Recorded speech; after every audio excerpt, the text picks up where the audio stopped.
Order! Order! You are an incorrigible delinquent at times. Behave yourself, man!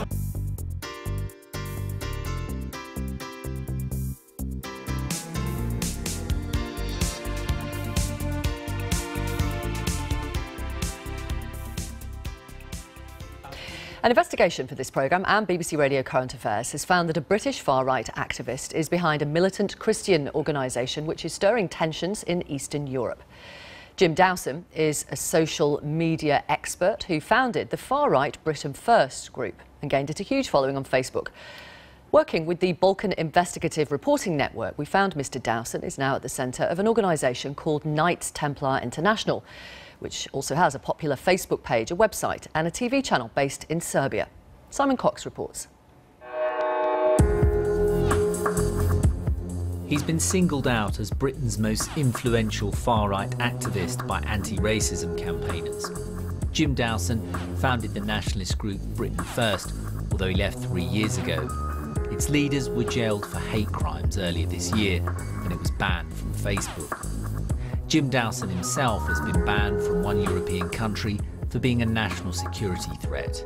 We cleared all the stuff that the invaders had left, but during the night, this patrol found more stuff. So these people are still in these dense woods. He's at the centre of a militant Christian group, Knights Templar International, based here in the UK, that's been sending military equipment to a volatile region. And we've seen evidence suggesting Jim Dowson is behind a network of websites targeting a British audience which has made a lot of money. Across all these pages there is 2.5 million people. So they've got more likes than the Conservatives and Labour combined? Combined, basically, yes. Speaking out against him and his sympathisers can be dangerous. Mene nazivaju Joe. They refer to me as Joe, meaning Joe Cox, the British MP who was murdered in broad daylight.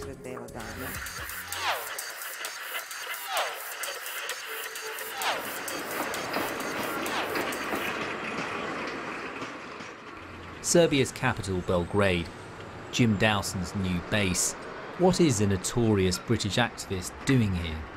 I've arranged to meet a young far-right activist. I only know his first name, he's Philip.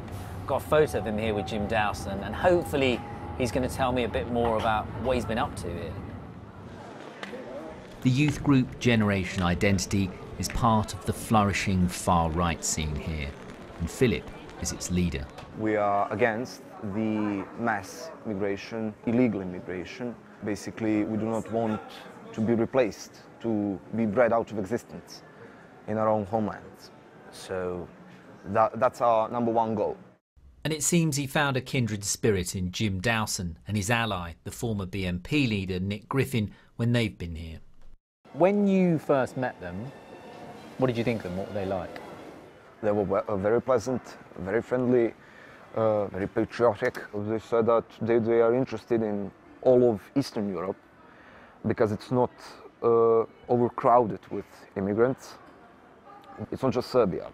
They visited Poland many times, Hungary, Greece, Serbia, Bulgaria, and many more, I think. He says Jim Dowson helped boost his group's social media presence, gaining it thousands of Facebook followers. So what else did he offer? Their support for the movement, goodwill, and motivation, and of course advice. Every advice from them is really, really, really important to us. Jim Dowson denies providing the group any training, but says he has worked for hundreds of organisations. His links in Serbia, though, go much further, right into the Serbian government, who welcomed him on a visit last year. This MP began questioning Jim Dowson's presence in Serbia and his growing network, so faced a backlash, menacing graffiti appearing around Belgrade and death threats. Mene nazivaju Joe. They refer to me as Joe, meaning Joe Cox, the British MP who was murdered in broad daylight. This gives me the right to be seriously worried about my safety. She says these threats only stopped when she believes Britain's Secret Service, MI6, intervened. In my opinion, the moment when this threat stopped in this direct manner was following the meeting between the head of the British Intelligence Service and the President of the Republic of Serbia. This is only the last century before the Ottomans were finally cleared out of Europe. So this is Jim Dowson on the ground in Eastern Europe in one of his many online videos, stirring tensions with a message of an impending clash between Christians and Muslims. These people have been fighting the Ottomans and the Islamic threat for well over 1,000 years, continuous. Much of this material is shared on Facebook. A lot of it's produced in Serbia, but in English, aimed at an audience here in Britain. We do have even a British telephone number linked to this Facebook page, so it does make sense that most of the content would be directed towards a UK audience. Despite its origins, much of it isn't far-right material, but mainstream comment, and it's hugely popular. Across all these pages, there is 2.5 million people. It's a huge number, much higher than the number of likers of many major let's say political structures, like including the Labour and the Conservative parties in the UK. Have you been looking at the kinds of people who are responding to this and liking it and sharing it? Well, we found some 200 people working for different UK councils. We found over 150 people working for the NHS. We found teachers, we found nurses, we found sitting MPs, sitting MEPs, and literally all sorts of people. The most popular page is for Knights Templar International, a self-proclaimed militant Christian group. But videos of Muslims bring thousands of comments, many of them hateful.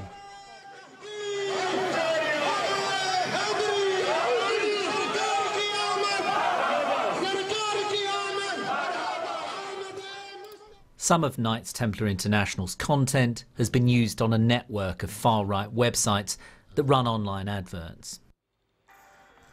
So where did the money go? We made contact with a whistleblower who worked for Jim Dowson. Hi, my name's Simon Cox. I'm a journalist with the BBC. I was trying to find out about... They showed us evidence that a network of websites earned over £100,000 from online adverts in 18 months from Google and others. The money went to a single online wallet. The bank account currently registered for this wallet is a company run solely by Jim Dowson, although we don't know how long that's been the case. As well as creating online content, KTI has a TV channel based in Serbia. I'm Marina and you're very welcome to another edition of Knights Templar International News. The KTI hit the headlines in Serbia. And thousands of members who've paid hundreds of thousands of pounds in fees. To find out what happens to this money, we travelled south from Serbia to the tinderbox of Kosovo. There are few visible reminders of the bloody ethnic conflict here. More than 10,000 people died after Christian Serb forces launched a campaign against Albanian Muslims in Kosovo. NATO stepped in, bombing Serb targets. They're still here 20 years later, keeping the fragile peace between the Albanians in the south and Serbs in the north. And Jim Dowson has been in Kosovo too, stirring ethnic tensions with a call for military equipment to ward off an imminent Muslim invasion. They need things, they need practical things like night vision goggles, they need tactical vests, they need food supplies, they need ration packs, they need all of these things, drones, they need all of these things to keep an eye on this, because this will kick off any moment. He says they don't need weapons here, it's awash with them. He visited several monasteries in Kosovo where the Knights Templar had donated money. So we're in the Banski Monastery, and we know this is somewhere that Jim Dowson came because we've got this photo of him here, picture just standing down here. And he's with a priest, so I've seen that he's in here. Let's see if he'll have a chat to us.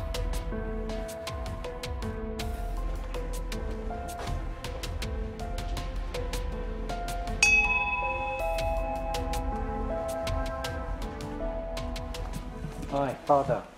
My name's Simon from BBC. Hi, how are you? Good to see you. It was just this one photo we were interested in, this photo here. You don't know these...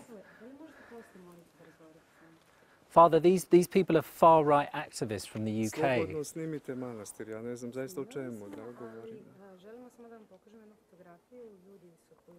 Do you know who they are? But you're with them now. Right. Do you know, did they give a donation, Father? Father, did they give a donation to the monastery?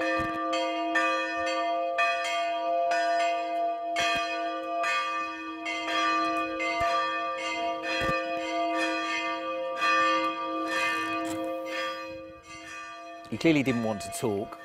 He said that the people in the picture were tourists, but they don't get many tourists like this, far-right activists from the UK, whose message is there's going to be a war between Islam and Christianity.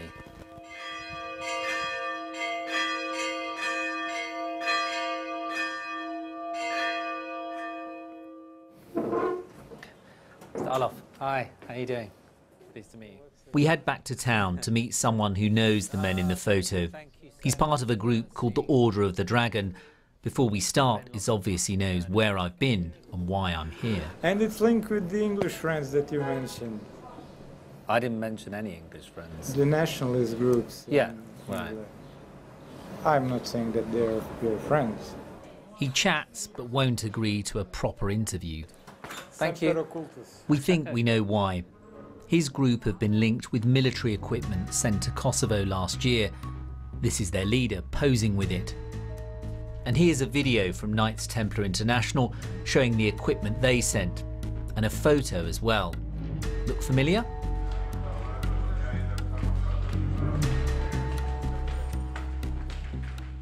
We visit the local police chief and show him the photos of some of the military equipment sent here. Would that be something that would be of concern? I mean, this kind of equipment coming up here? Absolutely, yes.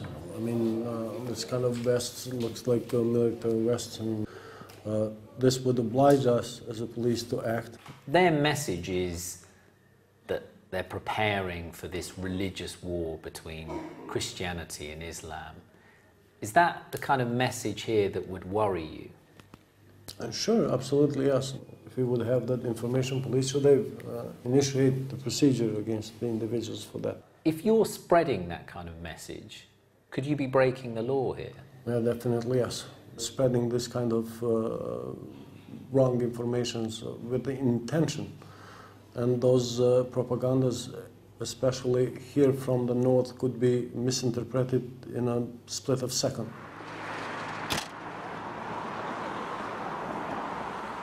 We just pulled up by this checkpoint, and you do see a lot of these here. Police making drivers get out, looking in their boot, looking for anything suspicious, because just recently there was a politician shot dead not far from here in broad daylight. Although this situation is stable here a lot of the time, it's still really tense.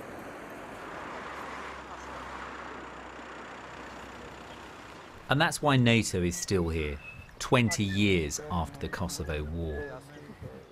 There are still people here crying for the dearest, the missing persons on both sides, in Kosovo and in Serbia. Families that still don't know where their relatives are, and they know they are dead, but the grief is still alive, of course. So this is why I think tensions are still there. You obviously have units that are looking at what's going on here. I mean, if you were looking at the British activists we've been focusing on, I don't suppose you could tell us much, could you, anyway? Of course I can't tell you anything, but who needs to know, I'm sure they know. So whoever does need to know would know? Whoever. And we've discovered that NATO's intelligence unit is monitoring Jim Dowson's activities. But it's back in Serbia that he can operate freely, trying to create a network in Eastern Europe, spreading far-right propaganda to the UK that can be a platform for hatred. So do you think they see it as a kind of haven, Eastern Europe? Yes, I would. Yes, I think so. I think so. And they even said that they like coming here, just because they can see normal people. I was a student in the 90s when the war began in this region, and I remember very well what the messages were, the messages that led us into the war, and how volatile this region is.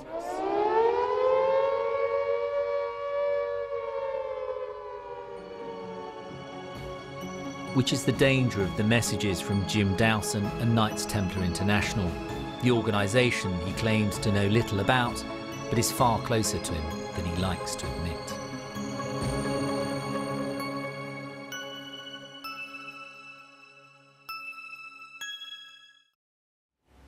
Simon Cox reporting. Let's speak now to Jim Dowson to give him an opportunity to respond to some of the allegations in that film. Good morning to you. Good morning, Victoria. Thank you for coming on the programme. Why are you stirring up tension in Kosovo? I think it's such a ludicrous assumption. There has been several civil wars there. There was a Serbian Christian politician murdered only the other week. They certainly don't need me to stir up tension. There is tension there. It's a trouble zone. And I would. Are you making it worse?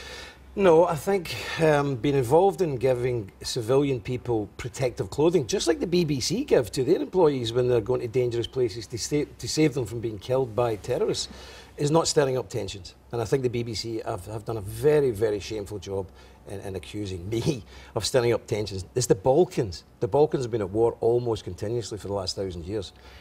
But you're delivering military-style equipment to the area, warning of some imminent religious war between Christianity and Islam. Well, let's take that.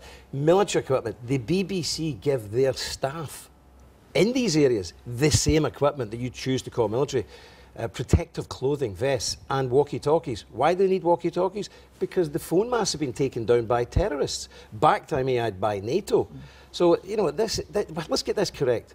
You, the BBC, give the very same equipment to your employees to keep them safe. And why not? Why not? When we walk into a conflict zone. This is a conflict zone. It is a conflict zone. It is a war zone. It still is a war zone. Let's get that clear. Jim Dowson did not cause the Kosovo war. It is a war. Did you have to smuggle that equipment in? The equipment, there's no need to smuggle the equipment in. Now, I personally only got as far as Belgrade because other people were doing stuff, local people were doing this. But it's not illegal. This is the thing, this stuff Did you get it through customs? Again, I didn't take any through. I didn't personally do this. I only got as far as Serbia and then That's not what you told a US radio station. You said, we took a huge consignment of bulletproof vests and tactical equipment and comms equipment just a few months ago. We took them into Kosovo, which is quite hazardous. I was on that journey. I was on that convoy. I was on that convoy, as far as Belgrade. Those are your words. Absolutely, and I'm not disputing it. Let's not split hairs here. I was on this convoy as far as Belgrade. Now, in Belgrade, yes, it did go through customs, and there's no problem. It is not illegal. Look, club doormen, bouncers wear protective vests. BBC staff wear protective vests. Well, I don't know why you're trying to make a big deal of something that you yourself, if you went to that region, you would be issued with one. Through health and safety, there with is the BBC. No war. There is no war. There is no war. So who are you really? providing the equipment to? There is no war in Kosovo. People are being killed weekly. This is what I mean. You need to do your research. Instead of looking at me, look at who murdered the Christian MP just a few weeks ago. Let me give you look another at the family quote of yours. 3 weeks ago who were butchered when they were out tending their fields. I mean, help me out here. What does this mean? Another quote of yours, again, to the US radio station in January. Right now, we don't need AK-47s. Right now, we need technology. The AKs will come later. Yes, I think that's a very unfortunate turn of phrase, but let me explain exactly what that means. It means very clearly it's a resignation that sadly the way Europe is going, and the AKs are here already. Look at Bataclan. You know, look at these terrorist attacks all over Europe. They're here already. That sounds to me like you're going to be delivering AKs later. No, look, again, this is the BBC being silly. This is the Balkans. One thing they do not need is armaments, and I'm certainly not in the business of producing armaments. So you said the AKs will come later. Right now we need technology, the AKs will come later. 1,800 seconds in that interview, the BBC take 3.2 seconds. I timed it. It's they're your words, Mr. Dowson. I'm just reading them back to you. Well, let me be very clear. Which is why it's confusing. Of course. Well, let me unconfuse you. It's a very bad turn of phrase. I apologise unreservedly. What did you mean to say?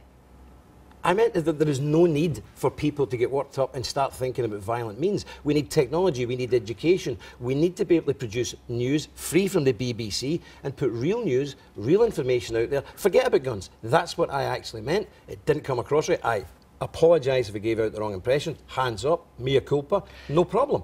It's just a very unfortunate turn of phrase, at which I apologise for, and I accept it could lead to confusion, of course. Will you be taking AKs into North Kosovo later? No, absolutely not. I reject violence, and it's not what the Templars. I'm not here to speak on their behalf. You reject violence? Why are you taking bulletproof vests in? Because I don't night vision goggles, tactical vests, ration packs. Quote your words. They need all these things to keep an eye on this because this will kick off at any moment. Because terrorists are attacking and killing Christians. Giving somebody a bulletproof vest is not an act of violence. It's an act of Christian charity, and as a Christian, it's my duty to try and keep Christians alive. That's not what the police in Kosovo say. Well, the Kosovo police are the very people who are perpetrating some of these atrocities against the Christian community. Okay, well, they would reject that. What they tell us, what they tell us, Al-Qaeda reject what they tell us is and that ISIS. What they tell us is that you may have broken the law there by A, facilitating the equipment being brought into Kosovo, and B, spreading a message of imminent war between Christianity and Islam. The police say spreading that kind of wrong information could be misinterpreted in a split second.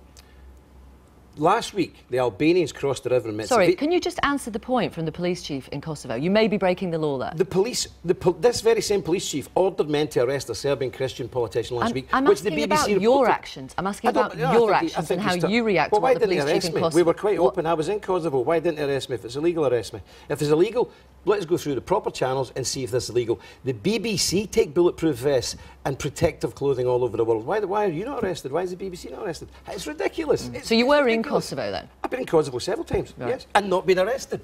Taking the equipment in? No, I didn't take the equipment. I went on a mission to dig wells because the Albanian extremists had cut the water supply to Christian villages and schools. So we dug wells there. We paid for the wells. We also helped UNESCO monasteries to be renovated. This is what I did personally. So let's get real here. Last week, the Albanian police crossed the river into the Christian enclave and arrested a top Serbian official, which the BBC reported on. So come on, come on. Does the money you make from online ads across the network of websites fund the military-style equipment? I don't make any money from any ads, and this was an outrageous smear. You said an anonymous source said. I'll tell you why you said it's an anonymous source, because they don't exist.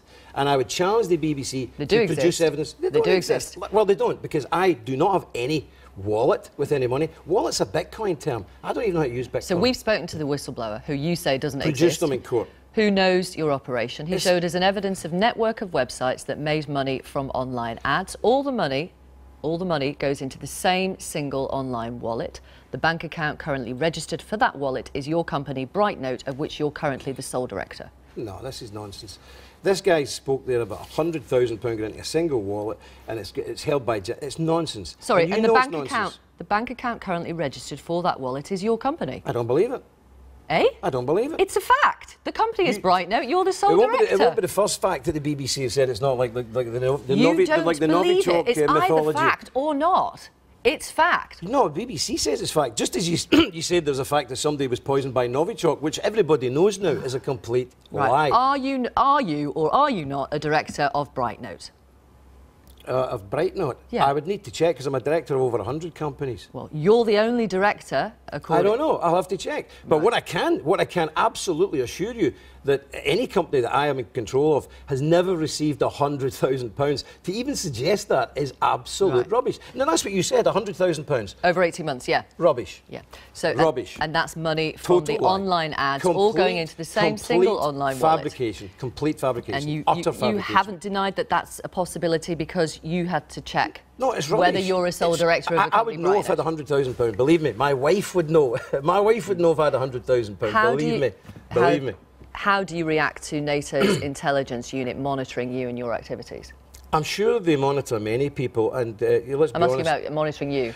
Well, I'm not comfortable with it because, again, I don't break any laws. This is an attempt to close down media websites that I have helped and advised because we speak against the narrative of people like the BBC and the mainstream media, who are absolutely riddled with left-wing liberal bias, as you know. Would you, from the quotes I've read back to you, from that, particularly from the interview you gave to the US radio station, from the clip we saw in the film where you were appealing for in Kosovo, where you're appealing for practical things like the night vision goggles, to the keep tactical people vests safe, and to so keep on. Christians safe, yeah. Would you say that you're in denial about being at the heart of Knights Templar International? I'm not this in denial of anything. The that's fact been of the matter sending the is, military-style equipment to a look, volatile region with the message that you're preparing for an imminent. Well, I don't know if you've war. missed the tube bombings and the Bataclan and the Manchester bombings. There is already a conflict, and Jim Dowson didn't cause it. The Knights Templar didn't cause it. But the fact of the matter is, I hold no official position. I am not a director, and I hold no official position within the Knights Templar International. Your idea is to get them banned, and anybody associating me from the social media. So the only narrative is the BBC. So when Brexit is challenged, there is nobody to speak up and defend Brexit. That's what it's all about. Let's be honest. Let's be honest. Would you accept that you're making tensions worse in Kosovo? No, absolutely not. Absolutely not. And you know, this is an attempt to shut the normal people up, so when you attack Brexit, nobody is there to defend the will of the British people. That's what all of this programme's about. All of it. Thank you very much for talking to us. Thank you, Victoria. Thank you. I've got some messages here from you. Just bear with me a second while I log in. Nazir says the far right have grown in popularity, stirring ill feeling and controversy throughout mainland Europe. Hate speech and tensions are now rife and have made it through to mainstream society, expanding an extreme ideological base that we have found difficult to oppose. Having fought neo-Nazi politics in the UK for over 40 years, I guess it was only inevitable that insidious racism through hatred and division would in the end become tidy and fashionable. Paul texts this. Your reporter is a bit naive. ISIS and Al-Qaeda have been waging war on Christians in the Middle East, Egypt and Pakistan. Attacks on churches in Europe are well documented. Stevie says this horrid person is using the religious army spin to suck weak-minded people into his cause and subverting them to the hard right. And Dash emails, I grew up in the same town as this bigot. He has hated everything and anything in his life. He spent his youth spewing hatred of Catholics before he'd even heard of Muslims. A loudmouth hate-monger who should not be given this opportunity to spread more of his usual bile. You can briefly respond to that, Mr. Dowson. It would be unfair not to let you respond to that. The last comment was, it was the most hate-filled thing I've ever heard, but she says she's a liberal. Absolute nonsense. And let me tell you, I'm fed up with anybody who defends the rights of Christians to be called a racist. What race are we talking about here? Okay. I'm a Christian. I reject racism out of hand. Thank you. Thank you. Thank you, Victoria. You can hear more on the story on BBC Radio 4 tonight, The Invisible Man of Britain's Far Right, 8 o'clock.